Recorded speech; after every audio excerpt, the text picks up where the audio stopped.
tegangan AC ya. Jadi di sini kata kuncinya adalah di dalam rangkaian AC regulator itu mengubah rangkaian AC menjadi AC. Ya, di sini yang apa namanya yang dirubah itu rangkaian AC-nya ya. Rangkaian AC menjadi AC. Jadi nggak usah bingung untuk rangkaian AC regulator ini. AC regulator itu adalah rangkaian elektronika daya yang fungsinya untuk apa? Untuk mengubah dari rangkaian AC menjadi rangkaian AC. Paham ya semuanya ya? Jadi rangkaian elektronika daya yang mengubah rangkaian AC menjadi AC. Nah, kenapa kok perlu dirubah? Jadi salah satu ciri bidang engineering itu adalah rekayasa.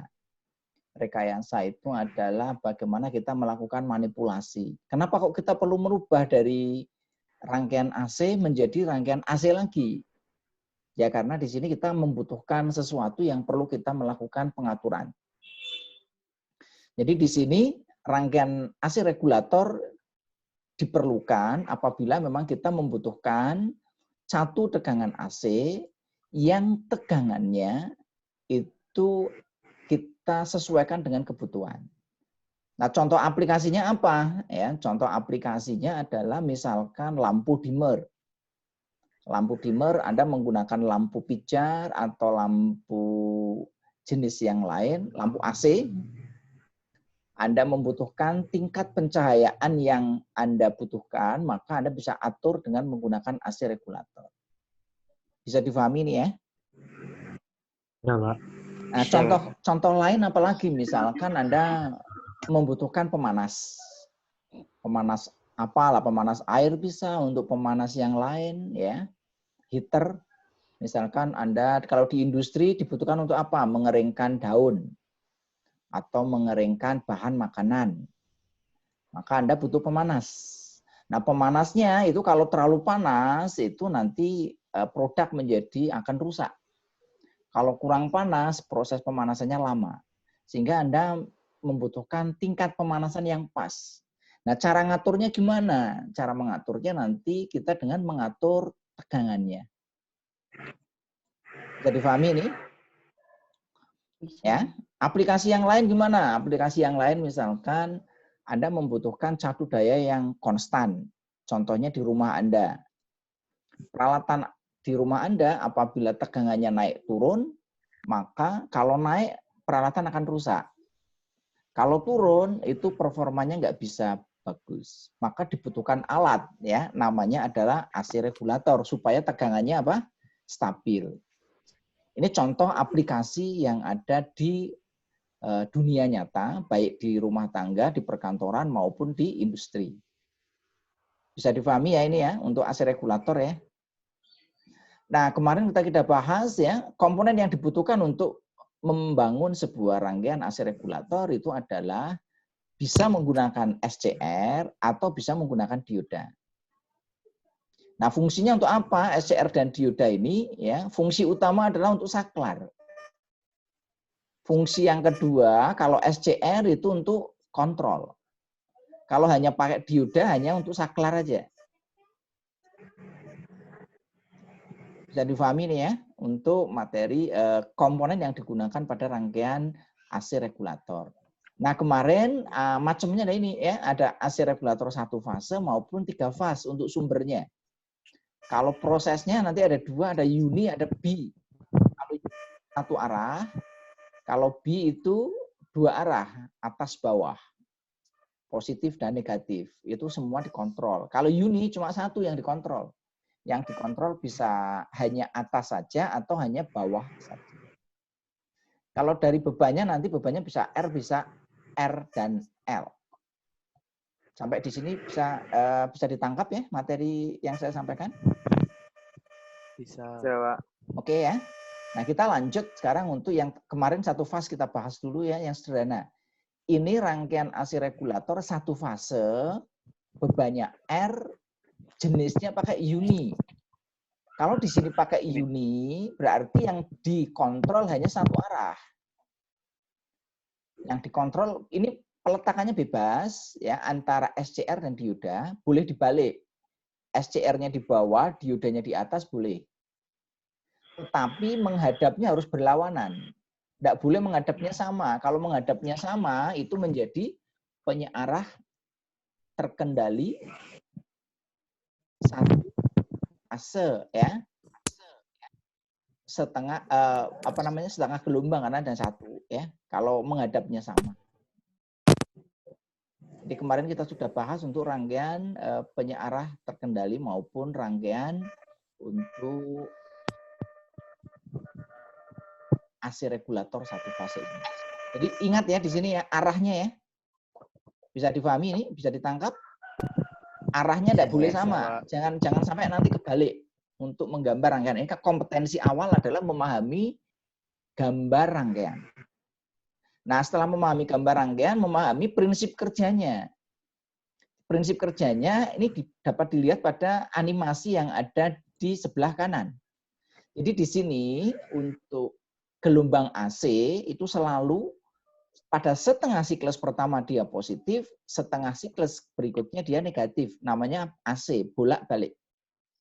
Positif setengah, negatif setengah periode. Ya, ini setengah periode positif, setengah periode berikutnya negatif. Nah, karena di sini SCR diletakkan di atas, maka ini yang atas ini bisa dikontrol. Ngontrolnya pakai apa? Pakai rangkaian penyulut SCR. Kemarin sudah dibahas di materi yang sebelumnya ya. Penyulutnya pakai apa? Bisa pakai penyulutan sederhana, pakai IC 555 atau bisa pakai IC TCA 785. Ini untuk penyulutan SCR-nya. Atau bisa menggunakan penyulutan manual kalau Anda mau. Ya, bisa pakai penyulutan manual, pakai rangkaian RL, pakai R atau pakai RL ya atau RC. Ini penyulutannya. Sampai di sini bisa difahami ya? Oke, Pak. Nah, karena di sini dikontrol yang fase SCR-nya ini dikontrol, maka di sini bentuk gelombangnya nanti bisa kita kontrol di sini. Tergantung dari sudut penyulutan. Kalau kita sulut pada sudut alfa, alfanya ini bisa bergeser dari 0 sampai 180 derajat. Kalau nanti kita geser sampai sana ya berarti 180 sama dengan 0. Kalau digeser ke kanan itu makin menyerupai gelombang aslinya. Jadi ini sebenarnya kan untuk kontrol ya. Nah, kenapa di sini outputnya? Outputnya sebenarnya kan kita bisa cari melalui luasan dari gelombang yang ada di sini. Nah, untuk mencari luasan gelombang, kita bisa menggunakan metode matematik, yaitu dengan menggunakan integral. Masih ingat ya?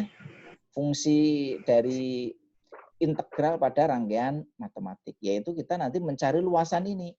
Nah, luasan itu sebenarnya nanti adalah gelombang outputnya. Cuma nanti di sini kita sederhanakan ya, tidak usah pakai integral, karena kalau pakai integral nanti agak susah ya. Kita nanti pakai rumus praktis yang sudah kita sederhanakan.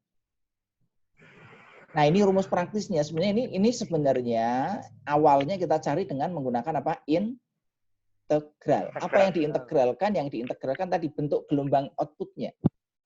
Bentuk gelombang. Ya, sampai di sini paham ya? Oke. Kalau ada yang belum jelas paham, ya. Pak. Oke. Ini tadi yang untuk AC regulator unidireksional, satu fase. Nah, sekarang yang bidireksional. Yang bidireksional di sini perhatikan, kalau yang uni pakainya satu SCR, satu dioda. Tapi kalau yang bidireksional, bi itu artinya dua ya. Bi itu bahasa Latin. Kalau ada kata bi dalam bahasa Latin itu artinya dua. Bimetal ya, berarti itu dua logam yang dijadikan satu ya. Terus biseksual, berarti dia mempunyai dua alat kelamin ya. Terus bidireksional, berarti dia mempunyai dua arah.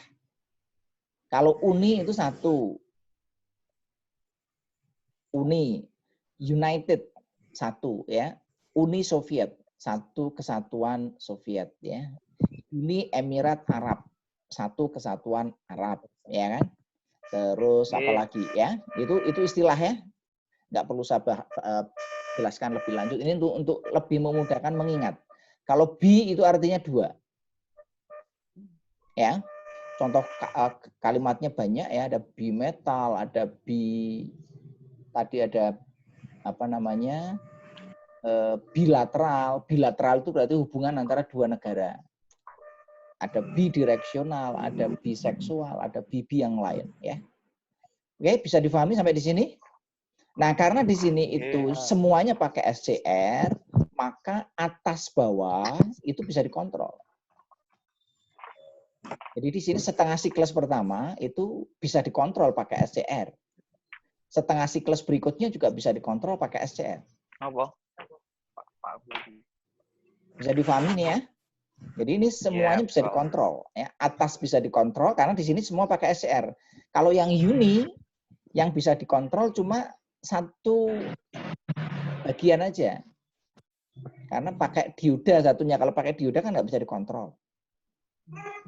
Nah, di sini begitu kita kontrol, misalkan di sudut pada sudut alfa, maka bentuk gelombangnya seperti ini yang atas. Yang bawah sama di sudut pada sudut alfa, maka bentuk gelombangnya juga dia nanti akan seperti ini.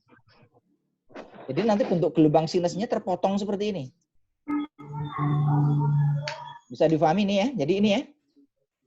Maka untuk mencari berapa nilai tegangan outputnya, kita dapat mencari secara manual, yaitu dengan mencari luasan dari gelombang output,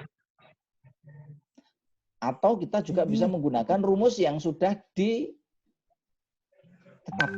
Ya, ini sebenarnya pendekatan rumusnya ya. Pendekatan rumusnya pakai ini nanti. Ini sebenarnya didapatkan dari mana? Ini didapatkan dari integral. Integral ya. Integral yang ini ya, luasan yang ada di sini ini, integralnya itu dicari luasannya, itu nanti ketemu rumus yang tadi. Sampai di sini bisa difahami ya, untuk yang AC regulator bidireksional dengan beban R 1 fase. Oke, nanti kita lanjutkan untuk AC regulator 3 fase. Ya. Nanti kita bahas AC regulator 3 fase. Penggunaannya di mana untuk yang 3 fase? Tentu saja untuk yang 3 fase itu penggunaannya banyak digunakan di industri. Kalau di rumah tangga kan jarang yang menggunakan listrik 3 fase. Kecuali untuk rumah tangga yang besar. Kalau di Jogja ya rumah tangga yang besar itu milik para konglomerat. Ya. Kalau milik dosen ya, milik orang biasa itu ya pakainya listrik satu fase. Bisa difahami ya? Jadi listrik 3 fase itu kebanyakan yang pakai siapa? Yang pakai itu adalah kalau rumah tangga itu berarti orang apa namanya yang rumahnya besar. Ya silakan Anda cari sendiri kalau di Jogja yang rumahnya besar. Ya banyak ya. Kalau yang rumahnya besar ada kolam renangnya, ya kan? Rumahnya nggak cuma satu bangunan, tetapi terdiri dari banyak bangunan. Ya. Nah, biasanya kalau untuk listrik besar itu dia punya trafo sendiri. Jadi kalau langganannya kalau di rumah tangga biasa kan kita paling banter berapa ya? Rumah Anda berapa? 900 ya? Atau 1.300? 450. Ada yang 450. Ya alhamdulillah kalau 450 sekarang dapat gratis ya. Ya, ya Pak. Yang 450 dapat gratis bayar listrik selama 3 bulan. Yang 900 dapat diskon 50%. Ya, yang di atas itu tidak dapat subsidi karena dianggap mampu. Nah, kalau untuk yang listrik besar itu di atas 200.000 VA. Wow. Ya, 200.000 VA. Ada di mana itu ya? Ya biasanya untuk perkantoran seperti kampus. Di kampus itu kita menggunakan fakultas itu menggunakan 600 kVA.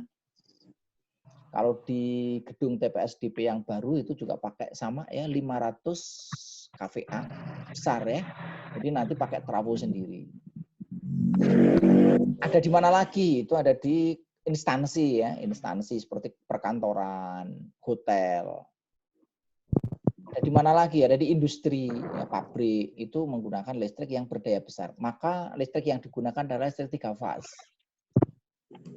Nah, aplikasi dari rangkaian AC regulator ini nanti digunakan untuk apa? Sama, ini bisa digunakan untuk kontrol lampu penerangan.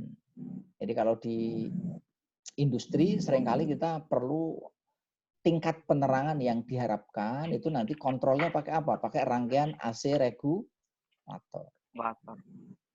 Yang berikutnya aplikasinya di mana ya?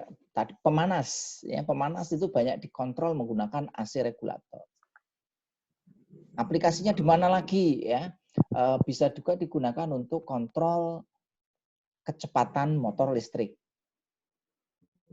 Jadi nanti supaya motor listrik itu kecepatan dan torsinya bisa kita kontrol, maka inputnya nanti kita kontrol pakai rangkaian AC regulator. Ini banyak ya, seperti contoh misalkan pompa air. Nanti kontrolnya pakai apa? Pakai rangkaian AC regulator. Apalagi yang bisa kita kontrol? Kompresor. Apalagi conveyor. Apalagi blower. Fan ya, di industri banyak ya. AC untuk yang kalau di rumah kan ada pakai AC-nya AC split. Nah, kalau di industri AC-nya AC sentral. Ya, ini contoh aplikasi nanti dari rangkaian AC regulator. Sampai di sini udah jelas ya. Nah, kita lihat nanti untuk sama ya, untuk di rangkaian AC 3 fase itu nanti ada dua, yaitu untuk rangkaian 3 fase unidireksional. Unidireksional itu sama masing-masing fase pakainya adalah SCR dan dioda. Karena 3 fase ya, maka di sini ada 3 buah rangkaian AC regulator 1 fase.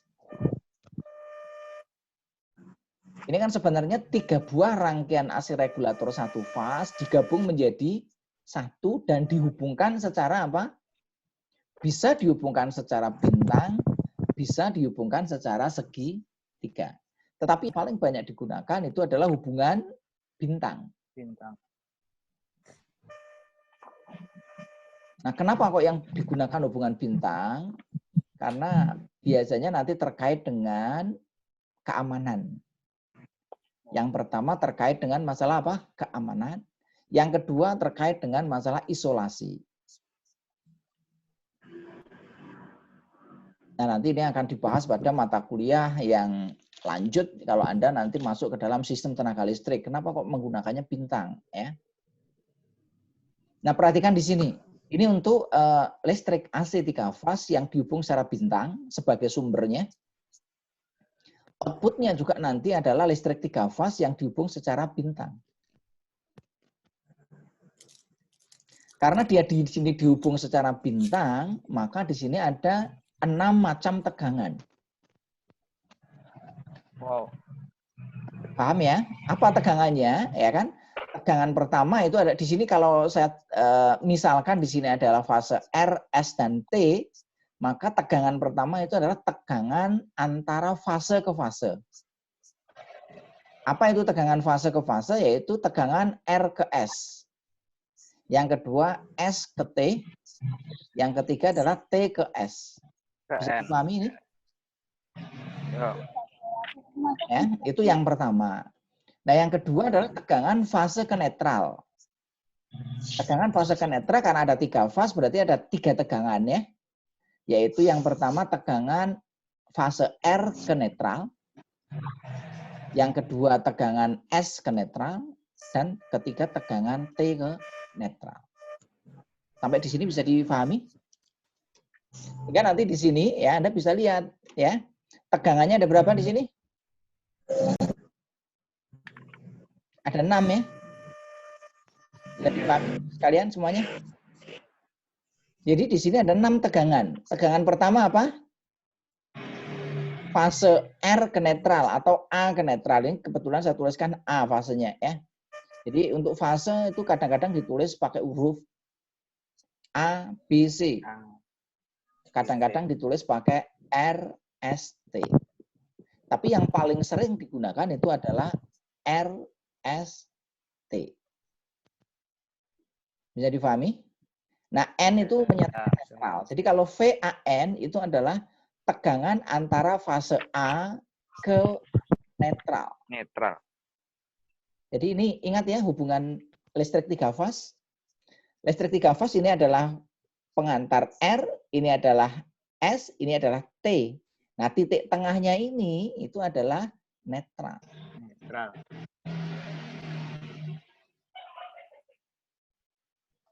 Cara menghubungkannya seperti apa? Mestinya nanti Anda akan praktek.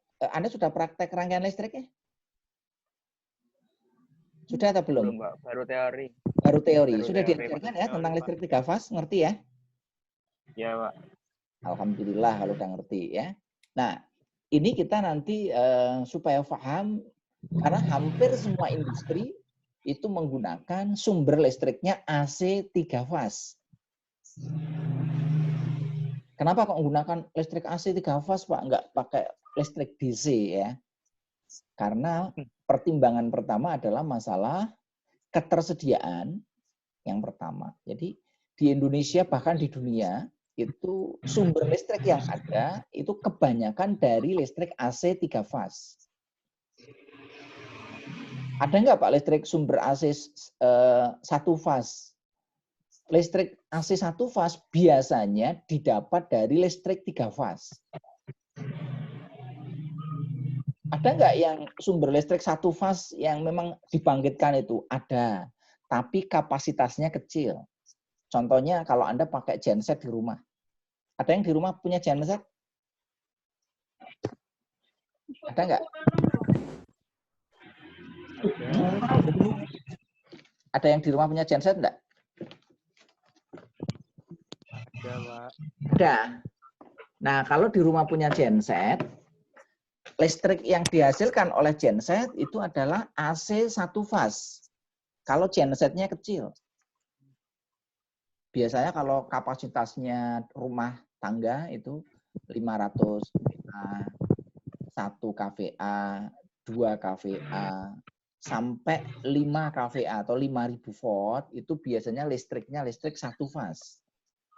Tapi di atas 5.000 VA, itu kita akan sulit menemukan genset yang 1 fase. Pasti gensetnya kebanyakan 3 fase.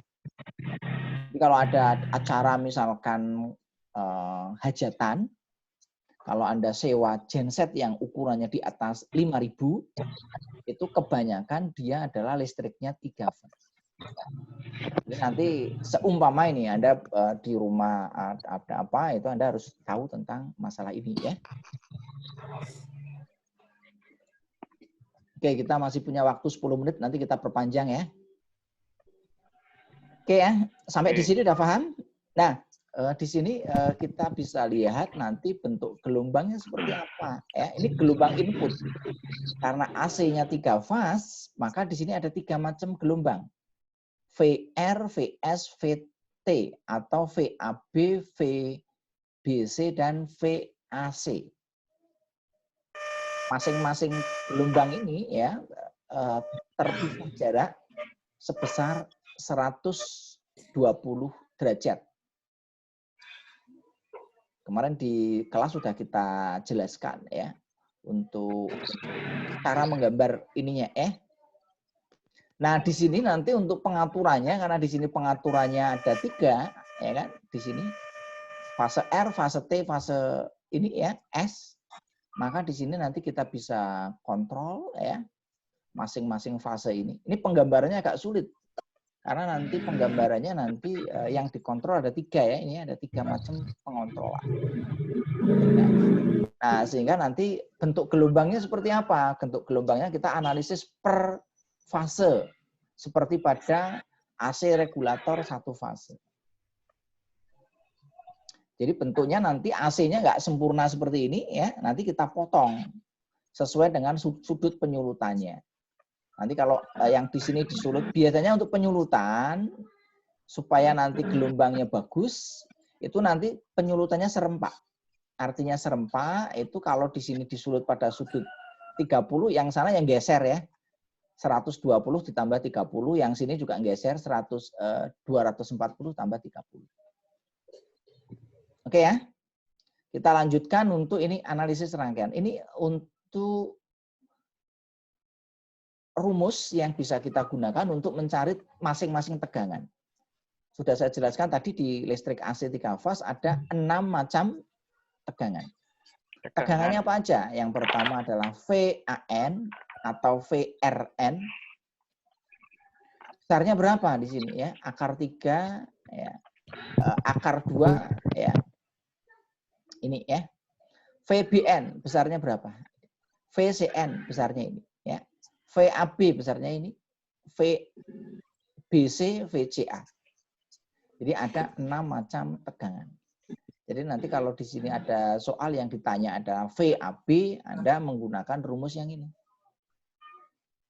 Karena dia disulut pada sudut misalkan pi per 6 ya. Pi per 6 berarti sudutnya pi per 6 itu berapa? 180 dibagi 6, berarti ini 30 derajat. Pi-nya di sini pakai pakai pi radian ya, bukan pakai degree, bukan pakai derajat. 180 bukan. Di sininya pakai pi-nya pi radian. Oke ya. Nah, ini untuk rumus sudut penyulutannya ya, untuk V